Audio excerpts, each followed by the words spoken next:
Dear students, Assalamu alaikum. Today our lecture is 10.9, chapter 10 and lecture 9. Title of the chapter is Optical Fiber. We are studying optical fibers. You know कि optical fiber क्या है? Optical fibers cables हैं, wires हैं।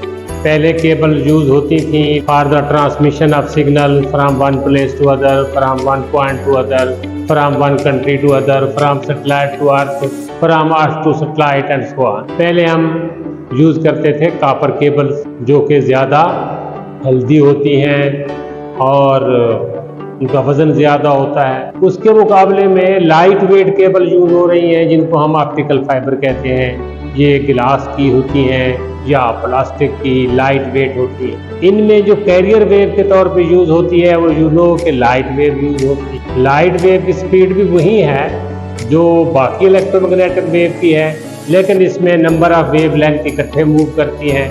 जैसे एक बस move करती है और ट्रेन मूव करती है, तो इसमें नंबर ऑफ वेव्स होती हैं, नंबर ऑफ सिग्नल जा रहे होते हैं। तो पिछले लेक्चर में हमने डिस्कस किया था कि लाइट फिर क्रॉस क्यों नहीं कर जाती केबल को। मिसाल के तौर पे ये केबल है, ये प्लास्टिक की केबल है या शीशे की केबल है, तो लाइट जब यूं एंटर होगी तो वो यूं निकल जाएगी। तो ये लाइट क्यों नहीं आउट हो जाती, यानी किस असूल के तहत ये आगे जाती। तो हमने कहा था कि देयर आर टू प्रिंसिपल, एक था टोटल इंटरनल रिफ्लेक्शन, वो हमने डिस्कस किया था। दूसरा है कंटिन्यूअस रिफ्रैक्शन। इन दोनों की बेस एक ही। बेस क्या है कि ये आपके पास कोई मीडियम है, से गिलास है, और ये क्या है, ये एयर है। ये दो मीडियम है। गिलास जो है ये डेंसर है, एयर जो है वो रेयर है। गिलास का रिफ्रैक्टिव इंडेक्स ज़्यादा है, एयर का रिफ्रैक्टिव इंडेक्स कम है। तो असूल ये है, ये नॉर्मल है परपेंडिकुलर, ये बाउंड्री है between two media, air to glass और glass to air, this is the boundary. अगर लाइट डेंसर मीडियम से रेयर में जाएगी तो ये सीधी नहीं जाएगी, यूं नहीं जाएगी, नॉर्मल से हट जाएगी। दूसरे मीडियम में जाकर डायरेक्शन चेंज करना, this is called refraction. Reflection होता है उसी मीडियम में वापस आ जाना, रिफ्रैक्शन होता है दूसरे मीडियम में जाकर डायरेक्शन चेंज करना। अब देखें जरा गौर से, ये पहले भी हम पढ़ चुके हैं। लाइट अगर डेंसर से रेयर में जाएगी तो नॉर्मल से परे हट जाएगी। ये एंगल ऑफ इंसिडेंस है और ये एंगल ऑफ रिफ्रैक्शन है। Angle of refraction angle of incidence से ज़्यादा हो। आप इसको बढ़ाते जाएंगे तो ये भी बढ़ता जाए। आप इसको बढ़ा के मज़ीद बढ़ा देते हैं तो ये देखें, ये बाउंड्री पे आ जाएगा। एंगल ऑफ रिफ्रैक्शन 90 हो जाएगा। इस एंगल ऑफ इंसिडेंस को क्रिटिकल एंगल कहते हैं। अगर आप इससे भी बढ़ाएंगे तो लाइट वापस आ जाएगी। इसे कहते हैं टोटल इंटरनल रिफ्लेक्शन। तो कंटिन्यूअस रिफ्रैक्शन में भी यही बात है कि आप दो मीडियम बनाते हैं, एक ये मीडियम, दूसरा ये मीडियम। अब लाइट ये यहाँ से जाएगी तो ये वापस आ जाएगी। यानी सेंटर वाले जो केबल है इसका रिफ्रैक्टिव इंडेक्स हाई होगा, ऊपर वाली जो केबल है उसका रिफ्रैक्टिव इंडेक्स कम होगा। अब लाइट यहाँ पहुँचेगी तो यहाँ चली जाएगी। तो वो इस कोर को, सेंट्रल केबल को नहीं छोड़ेगी, इसी के अंदर रहेगी। तो हम एंगल ऑफ इंसिडेंस इस तरह रखते हैं कि लाइट इसको क्रॉस ना करे, तो कंटिन्यूअसली उसी मीडियम में ही रहती है, बाहर जाती नहीं। इसे कहते हैं कंटिन्यूअस रिफ्रैक्शन। इसके अंदर सेंट्रल जो है इसको कोर कहते हैं, इसके ऊपर जो मटेरियल है केबल होती है इसको क्लैडिंग कहते हैं, इसके ऊपर एक इसकी हिफाजत के लिए होती है उसको जैकेट कहते हैं। यहाँ हमने इसकी एक वाज़ेह सी इमेज भी हमने बना दी। तो पहले हमने पढ़ा था टोटल इंटरनल रिफ्लेक्शन, अब है continuous refraction.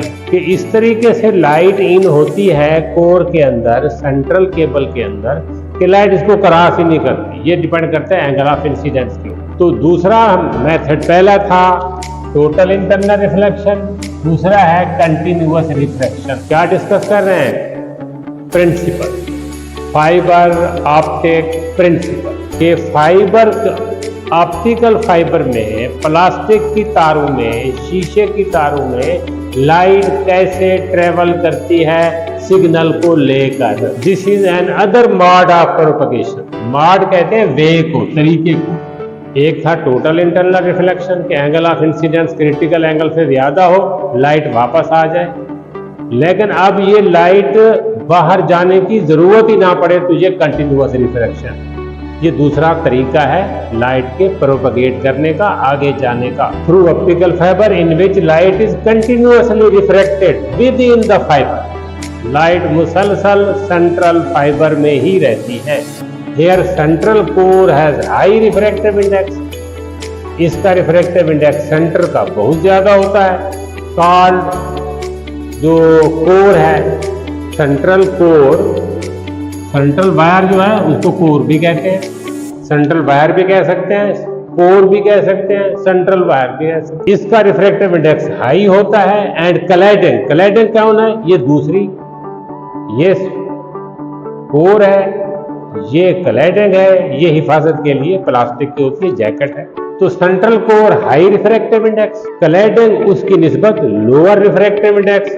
This is called step index fibre. Step index fibre क्या मकसद कि इस वायर में और इस वायर में there is a clear difference. मिसाल के तौर पे इसका रिफ्रैक्टिव इंडेक्स है 6.2 और इसका रिफ्रैक्टिव इंडेक्स है 1.8। कितना फर्क है?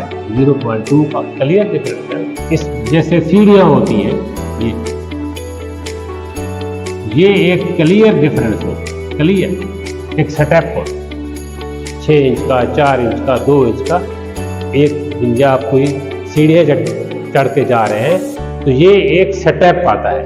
एक होता है ग्रेडेड, जैसे ऐसे ढलवान होती है, वहाँ मुसलसल चढ़ाई या मुसलसल उतराई होती है। जहाँ क्लियर डिफरेंस है, यहाँ मुसलसल फर्क है। जहाँ क्लियर डिफरेंस हो उसे कहते हैं स्टेप इंडेक्स फाइबर, और जहाँ मुसलसल फर्क हो, ऐसा ऐसा पॉइंट में, उसे कहते हैं ग्रेडेड इंडेक्स फाइबर। तो another type of fibre which is called graded index fibre is also used in such fiber signal is continuously refracted and propagated। ये आपको पहली बात है ऑप्टिकल फाइबर। दूसरी बात है कि उसमें प्रिंसिपल कौन से हैं। पहली बात यह है कि ऑप्टिकल फाइबर हैं क्या, शीशे और प्लास्टिक की तारें हैं। दूसरी चीज इसमें क्या है, किस असूल के तहत लाइट इसमें जाती है, total internal reflection, continuous refraction. अब फाइबर की टाइप्स क्या हैं, step index fibre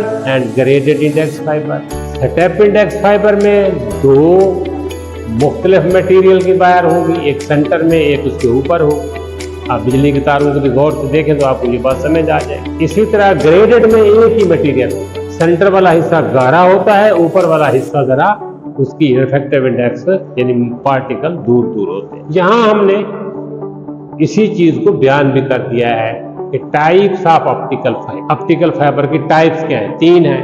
single mod step index fibre, multi mod step index fibre. Single mod में जो है तार दरा जो कोर है वो बहुत ज्यादा थिन होती है, और मल्टी मॉड में वो तार दरा थोड़ी सी उससे उसका डायमीटर ज्यादा होता है। यहाँ कम जा रहे होते हैं प्रोग्राम, यहाँ मल्टी में दरा ज्यादा जा रहे होते हैं। Multi mod graded index fibre, वो मैंने बताया what is the difference between step index fibre and graded index fibre. ये लफ्ज पहले अदा करें मुंह से, step index fibre and graded index fibre, एक ही लफ्ज का फर्क है। स्टेप चेंज होता है ग्रेडेड से, तो क्या फर्क है ये मैंने आपको बता दिया। अब हम single mod step index fibre की बात कर रहे हैं, पहले भी हमने इसी की बात की। सिंगल मॉड और mono mod step index fibre has very thin core, मैंने बताया अबाउट 5 माइक्रोमीटर डायामीटर। ये जो कोर है ये सेंटर वाली, यहाँ क्लियर मैंने दिखा दिया, ये कोर है, ये क्लैडिंग है और ये उसकी जैकेट। ये यूं समझ लें, ये जो है ये कोर है, इसके ऊपर एक प्लेट आ जाए तो वो क्या बन जाएगी, ये देखें क्लैडिंग बन जाएगी। इसके ऊपर क्या आ जाएगा, ये जैकेट आ जाएगी। जैकेट सिर्फ हिफाजत के लिए होती है, उसमें लाइट नहीं जा रही। Very thin core, a strong high source is use to send the signal. क्योंकि ये कोर का डायमीटर कम होता है, इसको लाइट को ट्रेवल करने के लिए हमें स्ट्रांग सोर्स चाहिए जो लाइट को पुश करके भेज। इसमें आमतौर पे 14 टीवी चैनल जा रहे होते हैं, साथ 14,000 फोन कॉल एक ही वक्त में जा रहे हैं। जो इसकी निस्बत मल्टी मॉड ग्रेड इंडेक्स है उसमें और ज्यादा होती हैं, उसको हम नेक्स्ट लेक्चर में डिस्कस करेंगे। आज हमारा लेक्चर सिर्फ इतना था कि कंटिन्यूअस रिफ्रैक्शन क्या चीज होती है, स्टेप इंडेक्स फाइबर और ग्रेडेड इंडेक्स फाइबर में क्या फर्क होता है, कोर, क्लैडिंग और जैकेट क्या चीज होती है, टाइप्स ऑफ फाइबर कितनी होती हैं, single mod step index fibre में क्या फर्क है, मल्टी में इसकी कोर वेरी थिन है और इसमें limited number of channels and phone call can travel. Thank you very much.